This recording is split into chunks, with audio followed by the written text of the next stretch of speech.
Mateo 26, 69. Amén. Pedro estaba sentado fuera en el patio y se le acercó una criada diciendo: tú también estabas con Jesús el Galileo. Mas él negó delante de todo diciendo: no sé lo que dice. Saliéndole a la puerta le vio otra y le dijo a los que estaban allí: también este estaba con Jesús el Nazareno. Pero él negó otra vez con juramento: no conozco a este hombre. Un poco después, acercándose los que por allí estaban, dijeron a Pedro: verdaderamente tú eres de ellos, porque aún tu manera de hablar te descubre. Entonces él comenzó a maldecir y a jurar: no conozco a este hombre. Enseguida cantó el gallo. Entonces Pedro se acordó de las palabras de Jesús que le había dicho: antes que cante el gallo, me negará 3 veces. Y saliendo fuera lloró amargamente. La palabra del Señor está bendecida. Estaremos predicando la tentación en medio del proceso. La tentación en medio del proceso. Ahora bien, la tentación bíblicamente es una instigación de hacer algo contrario a los principios del reino. La Biblia enseña que hay 2 tipos de tentación. Hay una tentación que nace fuera, que es por causa del propósito. Es la tentación que tuvo la primera pareja en el Edén, y también la tentación que tuvo Jesús es la que se llama la tentación por causa del propósito, la cual la comanda Satanás. Satanás comanda esa tentación. Pero hay otra tentación que nace dentro de nosotros, que es la tentación de Santiago 1:13, que es la tentación que Santiago habla, que es la tentación por causa de la concupiscencia. Sí, esa tentación nace dentro de nosotros, es decir, que somos tentados de nuestra propia concupiscencia, por lo que hay dentro. Aunque Satanás ya ha sido vencido, hay 4 cosas que se le permiten a él. A los hijos de Dios, a Satanás se le permite que lo acuse, que lo persiga, que lo tiente y que lo zarandee. Zarandear. Para poner a prueba la fe. Ahora bien, en cuanto a lo que es la tentación, hay regla en el mundo espiritual. Dios establece regla cómo debe ser la tentación. Primera de Corintios 10:13 dice: no nos ha sobrevenido ninguna tentación que no sea humana, pero fiel es Dios, que no dejará ser tentado más de lo que podéis resistir, sino que Él dará también juntamente con la tentación la salida, para que podáis soportar. La regla es que la tentación tiene que ser humana, no puede ser espiritual, tiene que ser basada en necesidades humanas. Es decir, pero la tentación, cuando se le permite tentar a Satanás, a los hijos de Dios, tiene que ser con esos tipos de necesidades. Y tiene que ver, que esa tentación tiene que ver con oferta que hace Satanás, que hacen esos espíritus, para que tú salgas de la situación que tú estás viviendo. Ahora bien, antes de que tú entres a la tentación, ya Dios te da la salida. El asunto es que la salida tú tienes que buscarla en Dios. El problema es que la gran mayoría de nosotros, cuando nos vemos tentados, buscamos la tentación en nosotros mismos y no vamos a donde quien tiene la salida de la tentación para salir de ella airoso. La tentación en sí no es mala, lo que es mala caer en la tentación. ¿Por qué? Porque la tentación es legal en el mundo espiritual. Es legal, es completamente legal, y nos damos cuenta que tiene reglas en el mundo espiritual. Entonces, también tenemos que ver que la tentación viene en un momento específico por un propósito específico. Si nos damos cuenta, Jesús, cuando es tentado, antes de ser tentado, dice las Escrituras que Él fue bautizado y fue llevado al desierto para ser tentado. Y se establece una regla, que el tentador tenía que venir cuando él tuviera hambre. Y por eso el texto dice: y tuvo hambre y vino el tentador. El tentador no podía venir antes de que él tuviera hambre. ¿Por qué? Porque la tentación tiene que ser basada en necesidades. Y la necesidad que Jesús tenía era la necesidad de comer físicamente, porque él tenía hambre de un pan físico. Entonces, por eso el tentador le dice: si eres hijo de Dios, a que esta piedra se convierta en pan. ¿Por qué? Porque lo que él tenía era necesidad de hambre. Pero nos damos cuenta que antes, cuando él fue bautizado, Dios le dice: este es mi hijo amado en quien tengo complacencia. Pero la primera tentación que él le hace en la primera parada es decirle: si eres hijo de Dios. Pero eso fue lo que Dios le dijo, que es su hijo amado. ¿Por qué? Porque lo que él quería atacar era la identidad. En la tentación, lo que el Satanás quiere es atacar tu identidad como hijo de Dios.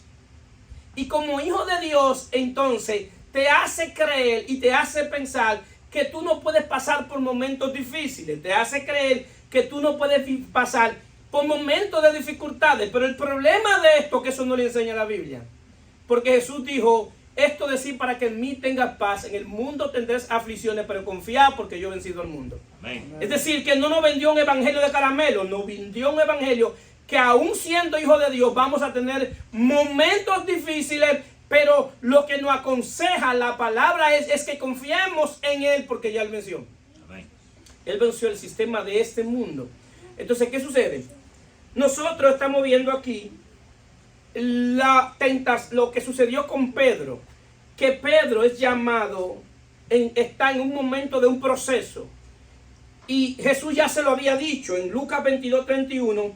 Dijo también el Señor: Simón, Simón, he aquí Satanás os ha pedido para zarandear como trigo, pero yo he rogado por ti que tu fe no falte, y tú, una vez vuelto, confirma a tus hermanos.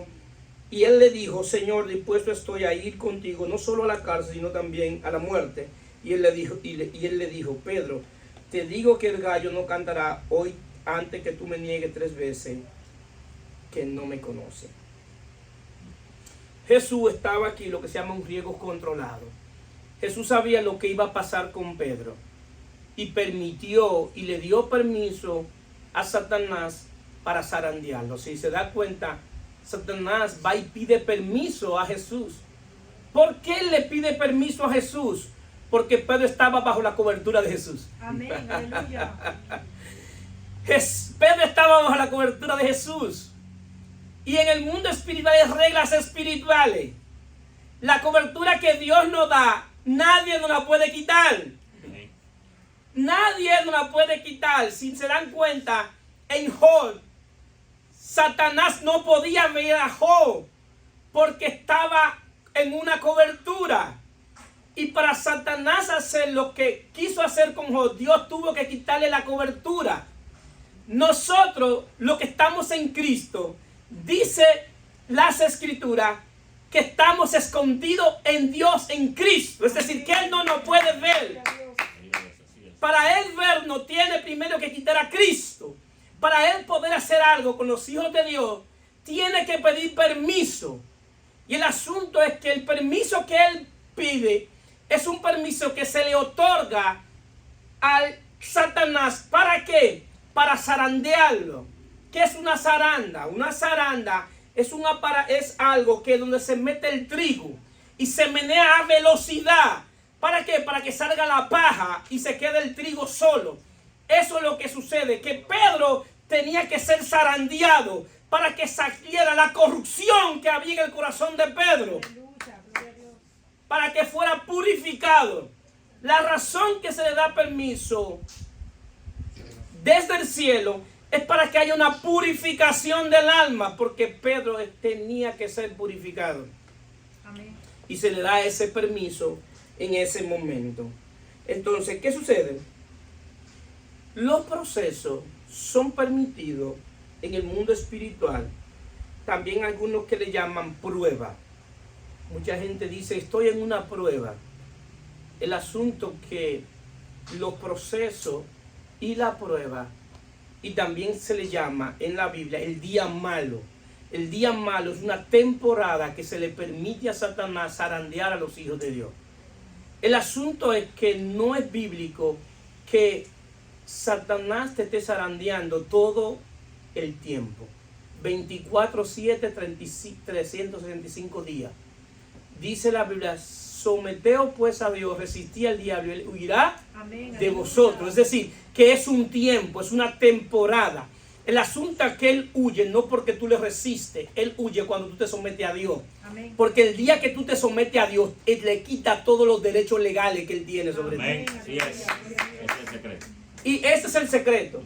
Y lo que te permite resistirlo no es que tú eres fuerte, es que estás sometido a Dios. Amén. Por eso tú puedes resistirlo, porque nadie sin Dios, sin Cristo puede resistirlo. En sí, prácticamente, técnicamente, no somos nosotros que resistimos, es Cristo en nosotros. Amén. Es por medio de la vida de Cristo que podemos resistirlo. Y Él huirá de vosotros. Es decir, que nos da un tiempo para recuperarnos, nos da un tiempo para nuestras armaduras poder repararlas. Porque el asunto es que en términos espiritual los procesos y las luchas desgastan espiritualmente y se denota de una manera hasta física. Porque hay una trascendencia de lo espiritual a lo humano. Cuando usted tiene, ¿quién le ha pasado esto? Que usted se pasa la noche entera teniendo sueños raros, peleando y corriendo y amanece cansado.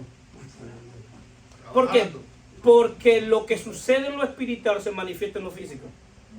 Entonces, eso es una lucha espiritual, pero al mismo tiempo se manifiesta que tú amaneces cansado como que tú estuviste haciendo algo físico. Eso sucede. Entonces, ¿qué sucede? Eso desgasta. Entonces, los procesos, los que tienen un propósito es de Dios revelársenos y Dios demuestra su carácter. Nosotros podemos conocer el carácter de Dios en la prueba, en los procesos. Cuando Dios saca al pueblo de Israel, Dios le dice a Moisés, saca a mi pueblo para que me conozca y me adore. Porque en los procesos, en el desierto, es que tú puedes verdaderamente adorar a quien el Dios que tú sirves. En el proceso es que tú conoces al Dios que tú le sirves. Amén. En el proceso es que tú conoces que Dios es fiel. Amén. Y en el proceso es que tú conoces que Dios es tu suplidor. Por eso, Amén. cuando ponen la canción, Dios ha sido fiel, tú no dices que Dios ha sido fiel porque la Biblia lo dice. No, tú dices que Dios es fiel porque tú lo has visto que es fiel en tu vida. Amén. Porque una cosa es la letra, una cosa es lo que tú leas, pero una cosa es cuando esa letra se hace vida. Y cuando esa letra se hace viva, en el medio del proceso, en medio de la prueba, que tú ves la mano de Dios, la fidelidad de Dios. Dios es fiel. Y por eso podemos cantar, Él ha sido fiel. En el proceso es que tú puedes ver que Dios es bueno. Y por eso tú puedes cantar, Dios ha sido bueno. Amén.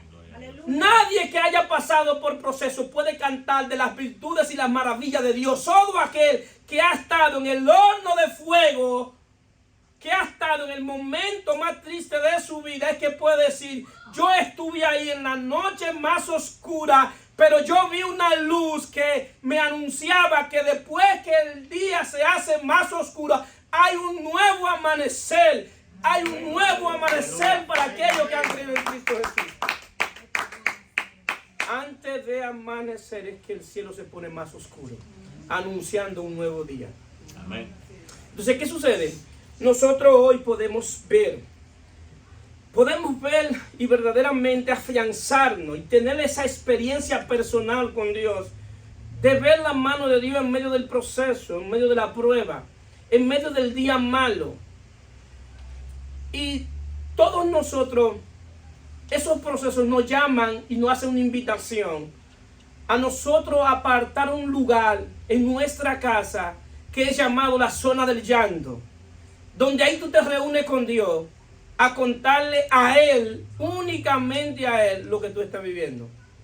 Él lo sabe, pero Él está esperando que tú vayas donde Él. ¿Por qué? Porque eso es fe. Porque el único que te puede sacar del momento difícil que nosotros estamos es la mano poderosa de Dios. Amén. Solamente Él. Y Él puede utilizar a otra persona para hacerlo, gloria a Dios, porque Él lo hace, pero es la mano de Él. Y si Él no lo hace, también su gracia es suficiente para hacernos fuertes en medio de la debilidad. Amén. Por eso Él le dice a Pablo, bástate con mi gracia, porque mi gracia se perfecciona en medio de tu debilidad.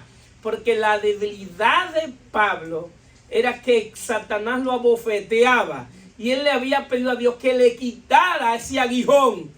Y Dios le dijo, bástate con mi gracia. Porque en esa debilidad que tú tienes te voy a demostrar que tú eres fuerte. En lo que tú crees que tú eres débil, ahí es que Dios se glorifica para que tú veas que en Él tú eres fuerte cuando le crees. Amén. Bendito sea su nombre. Gloria a Dios. Ahora bien, los procesos, la prueba o el día malo vienen a poner a prueba nuestra fe. La fe tiene algo que debe ser verdadera. Debe ser verdadera. El asunto es que hay mucha gente que tiene fe en su propia fe y tienen una fe divorciada de lo que es la fe bíblica. Y la fe bíblica es lo que Dios dice y lo que Dios hace. Amén. En lo que Él ha revelado. Eso es la fe bíblica. Usted puede tener una fe que no sea bíblica.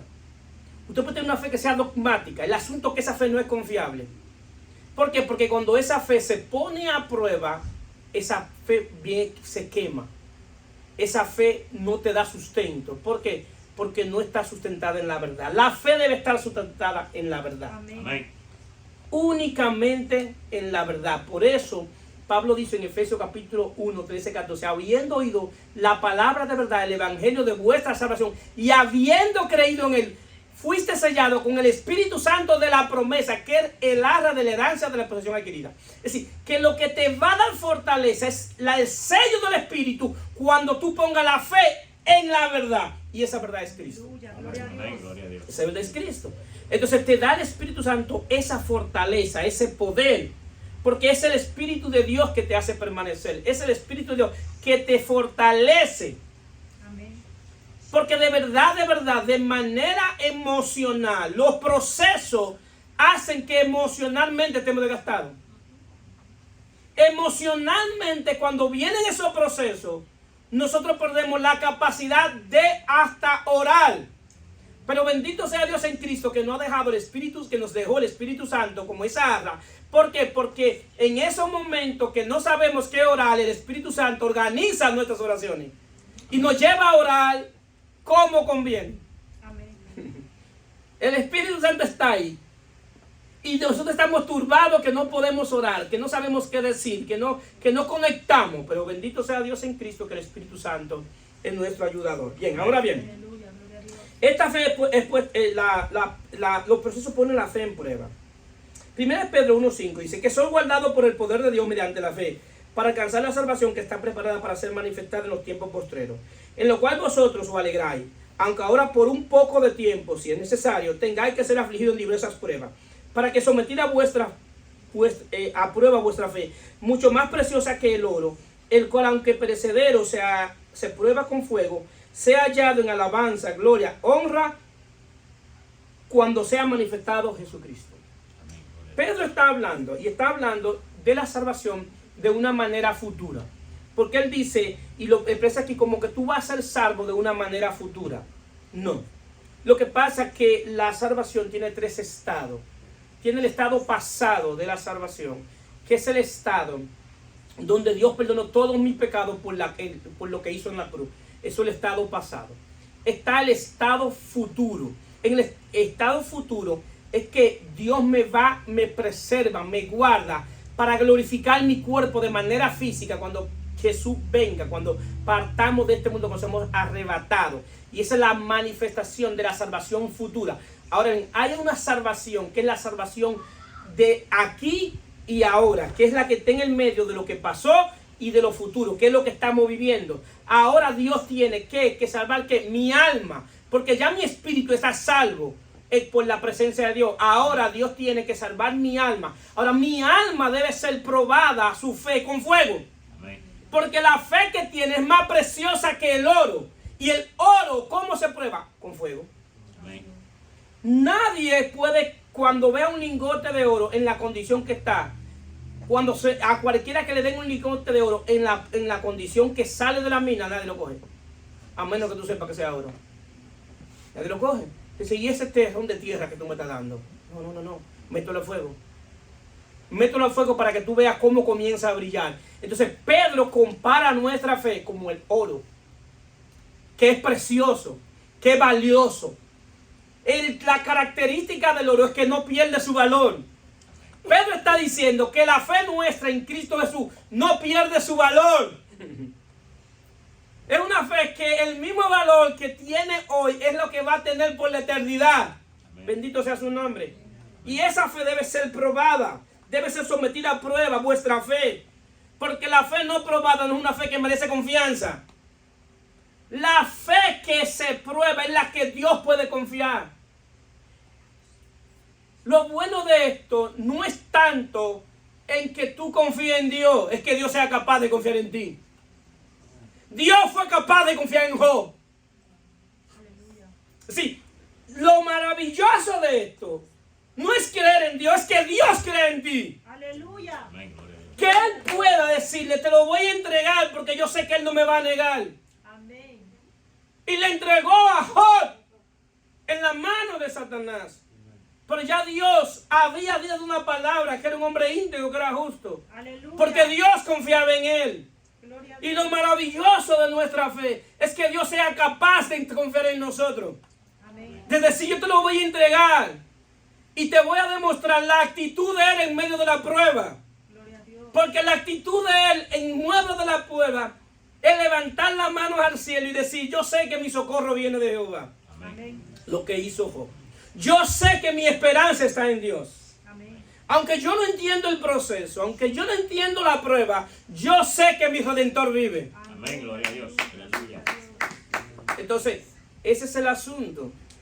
Que tenemos muchas veces fe en nuestra propia fe, pero no somos capaces de conectar con la fe de lo que dice Dios en sus Sagradas Escrituras. Y esa fe es la que te va a dar la fortaleza para tú mantenerte firme en medio de la prueba. Entonces, ¿qué pasa? En medio de la prueba, muchas veces viene la tentación en medio de la prueba, en medio del proceso. Y es invitándote a darte una salida al proceso, a que tú busques sabiduría humana, que tú busques estrategia humana. Entonces, la fe en Cristo Jesús te lleva a que tú busques la sabiduría divina, Aleluya. a que tú busques la estrategia del cielo, a que tú busques la dirección de Dios en la tentación, para que tú no busques tú mismo la salida, sino que sea Dios que se la dé por su Santo Espíritu. ¿Cuánto lo creen? Amén. Que sea Dios que te dé la salida, porque el único que te puede dar la salida en ese momento que tú no sabes qué hacer es Dios. Y nos turbamos. El que ha estado ahí sabe lo que le estoy hablando. Y le estoy hablando a personas humanas, no le estoy hablando a super espirituales. A humanas que saben lo que es eso. Que saben lo que es estar en la zona del llanto. Que la comida, cuando te la comes, te sabe salada. Porque tus lágrimas la salan. Tus lágrimas salan la comida. Y tú sabes que le tiene mucha sal, pero no porque le pusieron sal, sino porque tus lágrimas la están salando. Estoy hablando a esa gente. Los super espirituales no van a entender. Y tú comes porque tienes que comer obligatoriamente. Pero Dios enjagua tus lágrimas. Aleluya. Gloria a Dios. Sí, gloria a Y Dios. Dios enjagua tus lágrimas. Y los procesos tienen un día que inician y un día que terminan. Así es. Dice la Biblia que reinó la muerte hasta Moisés. Desde Moisés reinó la muerte. Y un día la muerte dejó de reinar porque Cristo fue a la cruz Aleluya. y resucitó. Un día necesitó Dios el reinado de la muerte que tenía miles de años. En un día Dios lo resolvió Amén. con la resurrección de Cristo. Gloria a Amén, Dios. gloria a Es decir, que los procesos en un día, Dios tiene el poder para sacarte del proceso. Dios tiene el poder para sacarte de la prueba. Un día solo es que Dios necesita. Amén. Entonces, esa es la esperanza de los que han creído en Cristo Jesús. Y para muchos es una esperanza tonta, pero la Biblia dice que la esperanza no avergüenza, porque el amor de Dios ha sido derramado en vuestros corazones. Amén. Es decir, que en medio del proceso, en medio de la prueba, yo me siento amado por Dios, porque el Espíritu de Dios está en mi corazón. Amén, gloria a Dios. Dios no me ha abandonado en medio del proceso. Amén. Dios no te ha abandonado en medio del proceso. Aleluya. Dios ha derramado su Espíritu en tu corazón. Amén. Entonces, Pedro sabía que lo había guardado en el momento más difícil de su vida fue el momento que él tuvo que estar corriendo y sabe que lo que le guardó fue la mano de Dios, porque el fin que querían era agarrarlo, porque ya no estaba Jesús, entonces él sabía que Dios lo había guardado. Ahora bien, aunque ustedes ven los relatos bíblicos y ven que de todos los discípulos de Jesús el más activo era Pedro, el asunto que nuestra vida desde que nacemos muchas veces es una careta y le queremos hacer entender a la gente lo que no es. Pedro, aún siendo el más imperativo, el que caminó sobre las aguas, el que sacó su espada y le tumbó una oreja al soldado romano Marco, Pedro estaba lleno de temores. Estaba lleno de temores. Pero esa no es la condición de Pedro. Esa es la condición del hombre en términos generales. Porque la caída, lo que produce en el hombre es miedo, vergüenza y culpa. Esa es la condición de la raza humana, lleno de temores. Quizás tú no tengas temor a no tener dinero, pero puedes tener temor a enfermarte. Quizás tú no tengas temor a enfermarte, pero puedes tener temor a quedarte solo. Quizás tú no tengas temor de empezar nuevamente un nuevo trabajo, pero puedes tener temor de que tus hijos no estén cerca de ti. Y así mismo, todo lo que estamos aquí tenemos temores. Nosotros hemos sido formados en el temor, porque nos preparan para eso desde el seno familiar. Nos preparan mentalmente. Y nos preparan, principalmente a las mujeres en dominicanas, para que se pongan bien, para que se consiga un hombre bueno que la pueda mantener. Y así muchísimas cosas. Estudia para que pueda tener un buen trabajo. Por el asunto que si tú no estudiaste, entonces tiene el temor de que no va a conseguir un buen trabajo. ¿Cuánto me están entendiendo? Porque del seno familiar te van sembrando el temor. Pero bendito sea Dios en Cristo, que el perfecto amor de Dios echa fuera todo el temor. Amén. Después que nosotros estamos en Cristo, no le tenemos miedo al futuro. ¿Por qué? Porque el que está en Cristo vive un eterno presente. Amén. Cristo es nuestra herencia, es nuestro presente. Amén. Estamos en Cristo. Él es nuestro presente. Y si Cristo es nuestro presente, nuestro futuro está garantizado. ¿Cuántos lo creen? Amén. Nuestra vejez está garantizada, nuestro techo en la vejez está garantizada, nuestra alimentación está garantizada. Tenemos hijos, gloria a Dios por ello, pero yo no estoy confiando en que mis hijas son las que me van a suplir. Lo que yo confío es que Dios me va a suplir. Amén, aleluya. El salmista dijo: envejecí, no he visto justo desamparado. Los que son justificados por la fe nunca han sido desamparados por Dios. Amén. Gloria a Dios. ¿Por qué? Porque el justo es aquel que ha creído en Jesucristo. Entonces nosotros tenemos que trabajar nuestros temores, queridos hermanos. Y es algo que nosotros tenemos que examinar nosotros mismos.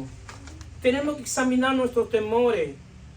¿Por qué? Porque nuestros temores muchas veces lo que se hace es realidad.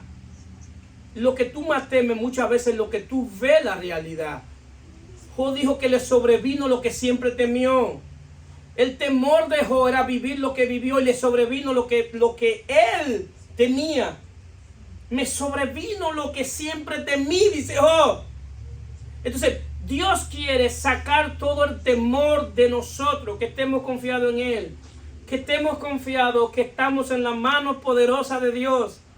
Jesús dice que sus discípulos y en su voz la siguen y que Él no tiene en sus manos y nadie puede arrebatarnos de la mano de Él. Nadie puede arrebatarte de la mano de Dios. Si tú estás en Cristo, nadie, absolutamente nadie puede arrebatarte de la mano de Dios. ¿Cuántos lo creen? Amén. Entonces, ¿qué pasa?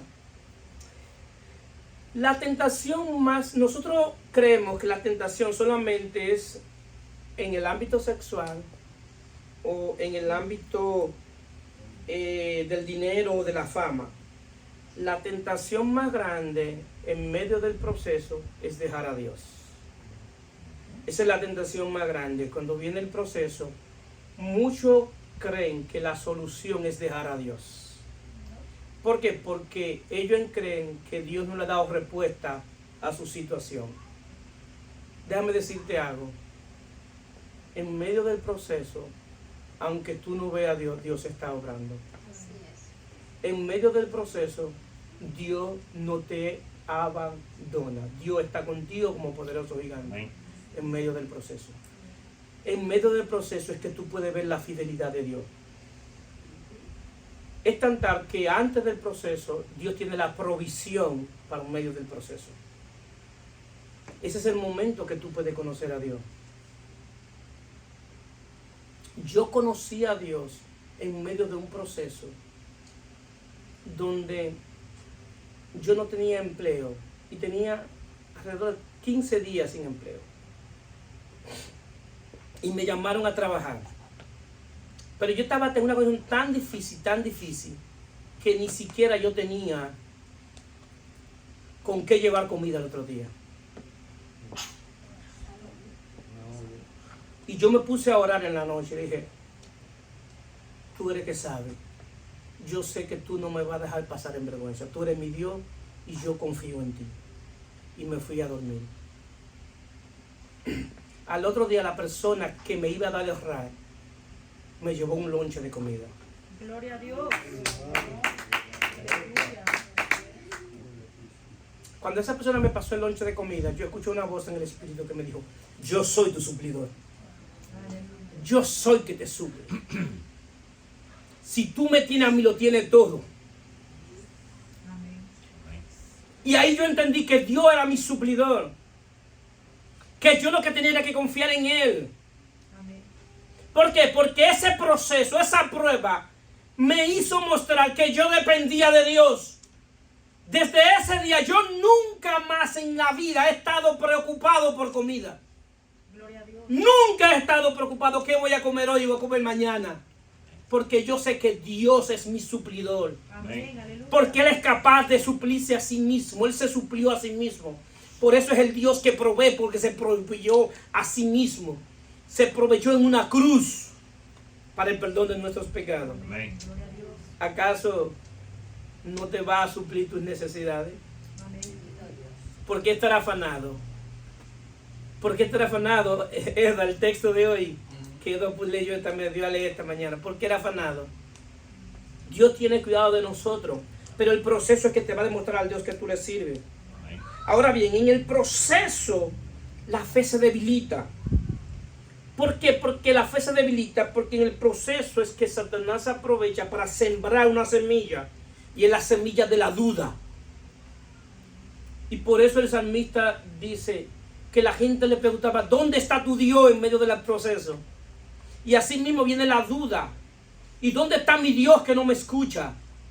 En medio del proceso tú dices, ¿dónde está Dios que sabe que yo estoy en el proceso y no me escucha? El hecho de que Dios no te responda no quiere decir que no te esté escuchando. Porque en el silencio de Dios está hablando. Amén. Aleluya. Entonces viene esa semilla, viene esos dardos, para que tú comiences a dudar de Dios. Para que tú comiences a dudar de la identidad que tú tienes en Cristo. Para que tú comiences a dudar de la herencia que tú te han regalado por medio de la fe. Para que tú comiences a dudar y decir, esto no funciona. ¿Por qué? Porque la cosmovisión de lo que me dijeron de Dios no es así. Porque muchos tenemos una cosmovisión de quién es Dios, que es una cosmovisión no bíblica. Y la cosmovisión que tenemos es que venimos a Dios para que Dios solucione todos mis problemas. Tú no vienes a Dios para que soluciones tu problema. Tú vienes a Dios para que perdone tus pecados. Amén. Aleluya. Gloria a Dios. Amén. Ese es el asunto. Que conocemos un evangelio que no es bíblico. Y es el evangelio del hombre, el hombre y sus necesidades. Donde ponen al hombre que mueve a Dios para que Dios haga lo que el hombre quiere. Eso no es el evangelio. Eso no lo enseña la Biblia. Tú vienes a Dios. ¿Por qué? Porque Dios se había propuesto en sí mismo reunir todas las cosas en Cristo. Tú vienes a Dios para que viva para la alabanza de su gloria y de su gracia. Amén. Tú vienes a Dios para que seas salvo y glorifique a Él. Que aún tú no teniendo vestido, no teniendo ropa, no teniendo zapatos, sea capaz de glorificarlo. Amén. Aleluya. No estoy diciendo que Dios no tiene cuidado de nuestras necesidades, Pero lo que debe mover tu fe es la salvación de tu alma, no que Dios te supla tus necesidades. Amén, aleluya. Porque Dios no te va a dar lo que tú quieres, sino lo que tú necesitas. Amén. Porque a veces lo que tú crees que es una necesidad es algo que tú quieres, que en el tiempo de Dios dicen, no, este no es el momento. Entonces nos enojamos con Dios y peleamos con Dios. ¿Por qué? Porque yo digo, bueno, yo quiero esto, y tengo mi capricho y esto, y Dios no me responde. El asunto es que tenemos una como visión no bíblica entonces. Entonces, ¿qué sucede? Ahí es que viene que tú necesitas obligatoria un mediador que medie entre Dios y los hombres. Por eso Jesús dice ahí mismo en Lucas 22:32, pero yo rogaré por ti que tu fe no falte y tú de una vez vuelto confirme a tus hermanos. Jesús le dice, cuando le piden permiso para zarandear, Jesús se presenta como mediador entre Dios y Pedro y le dice, voy a rogar por ti. ¿Por qué Jesús se presenta como mediador? Porque el hombre después de la caída ha necesitado un mediador entre Dios y él. Y Jesús se está presentando como el único mediador que hay entre Dios y los hombres. Dice 1 Timoteo, porque hay un solo Dios y un solo mediador entre Dios y los hombres, Jesucristo, hombre. Es decir, que solamente Jesucristo puede mediar. Es decir, la fe no solo es salvación para vida eterna. La salvación no solamente es salvación para vida eterna, sino la salvación es que Dios te provee un mediador, porque el hombre no tenía mediador. No había quien mediara. Un mediador es alguien que se pone en el medio de dos personas que están en conflicto y se pone en el medio de ellos dos y le dice, tu enemigo dice esto y esto, y el otro le contesta, pues dile a mi enemigo esto y esto, porque no se hablan y son enemigos. Entonces Jesús viene a la tierra como mediador entre Dios y los hombres y viene delante de Dios como profeta, porque hay tres tipos de mediadores. En la Biblia hay tres tipos de mediadores: el rey, el profeta y el sumo sacerdote. Son mediadores. Y Moisés, que es un mediador especial. Jesús viene como mediador, porque él viene como rey, viene como profeta y viene como sumo sacerdote. Es el mediador perfecto. Por eso en la cruz no está en la tierra, tampoco está en el cielo. Jesús no murió ni en la tierra ni en el cielo. Jesús murió en medio de la frontera del cielo y la tierra. ¿Por qué? Porque estaba mediando en dos conflictos. El conflicto del hombre terrenal con un Dios santo. Y él entonces viene y media. Pero lo que media es por medio de su sangre. Amén. Y media ahora nosotros necesitamos en el conflicto de nuestra vida un mediador. Y ese mediador es nuestro Señor y Salvador Jesucristo. ¿Cuándo lo creen? Amén. Él es el mediador. Entonces, ahora bien, la mediación de Jesús es excelente. ¿Por qué? Porque dice Hechos 35, cuando Esteban fue apedreado, y dijo: aquí veo los cielos abiertos y al Hijo del Hombre que está a la diestra de Dios. Después de la muerte y la resurrección de Jesucristo, solamente hay un ser que tiene imagen en el cielo. Un ser solamente tiene imagen de hombre en el cielo, y es Jesucristo. Gloria a Dios. Por eso él ve a Jesucristo, porque mantuvo la imagen física en términos espiritual. Entonces, él como mediador. ¿Pero por qué él puede mediar por medio de los hombres? Porque en la encarnación él sabe lo que pasa a un hombre. En la encarnación él sabe lo que es tener hambre, porque tuvo hambre. En la mediación él sabe lo que es tener sed, porque él tuvo sed. En la encarnación él sabe cuando se le murió un amigo, porque se le murió Lázaro. En la encarnación él puede mediar, porque dice Hebreos 4:15, porque tenemos un sumo sacerdote que no puede compadecerse de nuestras debilidades, sino que fue tentado en todo según nuestra semejanza, pero sin pecado. Acerquémonos pues confiadamente al trono de la gracia, para alcanzar misericordia y hallar gracia para el oportuno socorro. la encarnación hace posible que Dios pueda sentir lo que siente un hombre. Así es. Pueda sufrir como sufre un humano. Porque en la encarnación Él pasó lo que nosotros pasamos. Lo que pasamos en la vida diaria. La crisis que nosotros también pasamos, también la pasó Jesús en Getsemaní. Al punto que decía que tuvo que pedir ayuda para que le ayudaran a orar. Porque estaba en una crisis tan fuerte un día antes de su muerte que ni siquiera podía orar y tuvo que venir a buscar ayuda. Ahora, por eso Él sabe la crisis que tú tienes cuando no puedes orar. Cuando tú no puedes orar por una situación, acércate a alguien de confianza y le ayúdame a orar. Porque yo no puedo. Pero ayúdame. Amén. Vamos a apelar a ese mediador que es Jesucristo. ¿Por qué? Porque Él de verdad es que puede ayudarnos en medio de la tentación cuando estamos en los procesos. Ahora bien, Pedro es tentado a negar a Jesús en un proceso. Y el proceso que Pedro está viviendo es que ya Jesús se fue. Y quien le daba cobertura ya no está. Y ya los judíos respetaban a Jesús porque había una autoridad espiritual en Jesús. Y aunque a veces ellos querían apedrearlo, no podían. Y a los discípulos no se atrevían a ponerle la mano porque ellos estaban bajo la cobertura de Jesús. Y cuando tú eras maestro y tenías discípulos, la gente no atacaba a los discípulos sino al maestro. Y se herían al maestro, los discípulos quedaban ya desamparados. Entonces Pedro se ve que está desamparado, que el maestro no está en una crisis. Ahora, ¿cuál es la crisis que él estaba? En la crisis de la transición, de transicionar a estar con el maestro de manera física a no verlo más. Ese es un problema porque nosotros desde que nacemos estamos en transición. Estamos en una transición de crecimiento. Todo lo que estamos aquí hemos vivido la transición de nuestros hijos. Y nuestros hijos transicionan y nosotros no nos damos cuenta. ¿Por qué? Porque ellos transicionan, pero nuestra mente no transiciona. Y todavía seguimos viendo como niños. Y a veces unos manganzones en buen dominicano.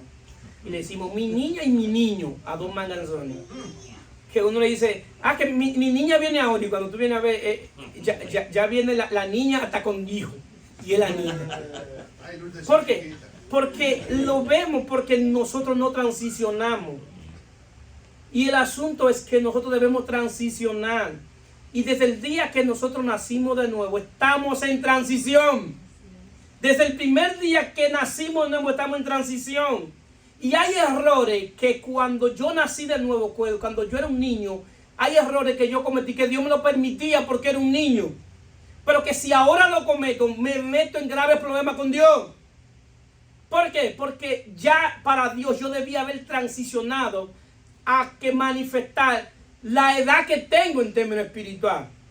Aquí tenemos a Ana, que también es psicóloga. Ana sabe que si a ella le llevan un niño de 16 años y se comporta como un niño de 6, hay una anomalía, hay un problema.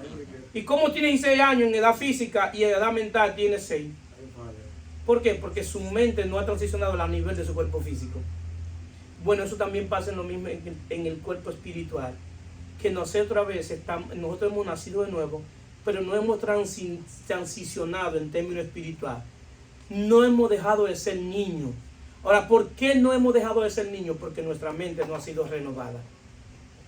Esa es la razón que Romanos 12:2 dice, no conforme a este siglo, sino transformado por medio a la renovación de vuestro entendimiento para que comprobéis cuál sea la buena voluntad de Dios, agradable y perfecta. Es decir, que constantemente nosotros estamos en transición de nuestra mente. Hay cosas que yo hacía antes que no estaba en Cristo, que ya ahora mi mente debe ser transicionada. A que eso yo no puedo hacerlo. Porque al final me va a afectar a mí, pero también va a afectar mi relación con Dios. ¿Cuántos están aquí? Amén. Me va a afectar a mí, pero también va a afectar a mi familia. ¿Cuántos están aquí? Amén. Me va a afectar a mí, pero también va a afectar mi finanza. Me va a afectar a tal manera que lo que yo estoy haciendo, lo que mis hijos están haciendo, Y después, cuando ellos comiencen a hacerlo, yo no tengo autoridad para decirles eso está mal. ¿Cuántos están aquí? Amén. ¿Por qué? Porque tu hijo te va a decir, eso fue lo que tú me enseñaste. ¿O qué tú crees que yo lo aprendí en la calle? No, fuiste que yo a ti te vi haciéndolo. Entonces no puedo impedir que haga algo que al final a mí me perjudica. Que al final yo mismo, sin darme cuenta, lo estoy entregando en las manos de Satanás. Lo estoy entregando en las manos de la perdición. Lo estoy entregando en las manos del vicio. Yo mismo, desde mi casa. Entonces, por eso mi mente debe ser renovada. Renovar el entendimiento. Amén. Hay gente que va donde un doctor. Y el doctor le dice, tú tienes cáncer de pulmón. Porque tú toda tu vida has fumado. Eso lo dice la radiografía, le dice el doctor. Te quedan 6 meses de vida. El doctor le dice que tiene cáncer de pulmón porque estaba fumando. Pero el doctor sale de la clínica, del hospital, y cuando llega al parqueo prende un cigarrillo. Por lo mismo que él le dijo al hombre que tenía cáncer, él mismo está fumando. ¿Qué pasa con ese doctor? Que no tiene entendimiento. Él tiene la teoría, pero no tiene entendimiento. Entonces, ahora yo debo renovar mi entendimiento para saber lo que es bueno y lo que es malo, lo que me afecta. Y eso es lo que Pablo está diciendo aquí, que yo debo renovar el entendimiento. ¿Para qué? Para que yo pueda comprobar la buena voluntad de Dios, que es buena, agradable y perfecta. ¿Cuántos están aquí? Pero si mi mente no es renovada, yo todavía voy a estar como un niño espiritual, dando vuelta en el desierto. Entonces, ¿qué sucede? Entonces, en la renovación del entendimiento viene lo que se llama arrepentimiento por la palabra de Dios. Jesús dijo, mis palabras son espíritu y son vida. Ahora, ¿qué provocó el arrepentimiento de Pedro? Lo dice el texto. Mateo 26, 35. Entonces Pedro se acordó de la palabra de Jesús que le había dicho, antes que cante el gallo me negará 3 veces. Y saliendo fuera lloró amargamente. Lo que hizo que él se arrepintiera fue lo que Jesús le había dicho. Bueno, eso es lo mismo que pasa con nosotros. Que lo que va a hacer que nosotros nos arrepentamos es cuando recordemos la palabra de Dios. ¿Cuántos están aquí? Amén. La fe viene por el oír y oír por la palabra de Dios. Tú debes estar expuesto a la palabra de Dios para que te puedas arrepentir. Porque el Espíritu Santo se da el arrepentimiento conforme a la verdad de las Escrituras, conforme a la palabra de Dios. Amén. Pedro se arrepiente porque recordó que Jesús le había dado esa palabra y lloró amargamente. Ahora bien, pero bendito sea Dios en Cristo, que Jesús en la resurrección sale a buscar a Pedro para restaurarlo. Díganle a los discípulos y a Pedro que yo resucité. ¿Por qué? Porque quien necesitaba era restauración, era Pedro. Porque el que estaba herido era Pedro. El que estaba adolorido era Pedro.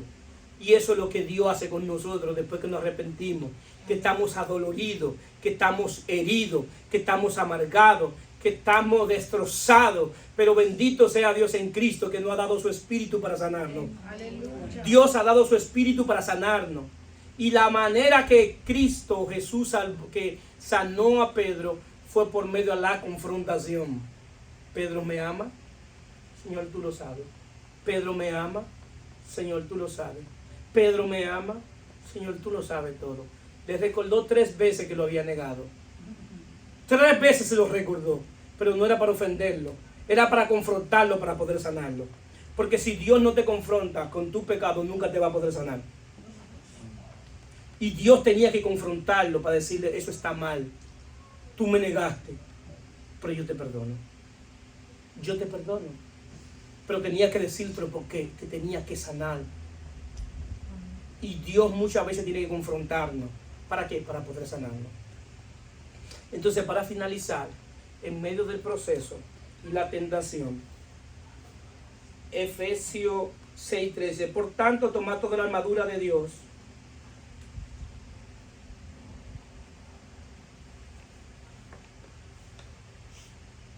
Por tanto, tomad toda la armadura de Dios para que podáis resistir en el día malo. Y habiendo acabado todo, estar firme. Está pues firme, ceñido vuestro lomo con la verdad y vestido con la coraza de justicia, el calzado de los pies con el apresto del evangelio de la paz. Sobre todo, tomad el escudo de la fe, con que podáis apagar todos los dardos del fuego del maligno, y tomar el yelmo de la salvación y la espada del Espíritu, que es la palabra de Dios. orando en todo tiempo, con toda oración y súplica en el Espíritu, y velando en ello con toda perseverancia y súplica con todos los santos. La manera que yo puedo resistir el día malo es cuando yo me pongo, me pongo la armadura de Dios, para poder resistir y para poder soportar el día malo. Y cuando todo acabe, el día malo,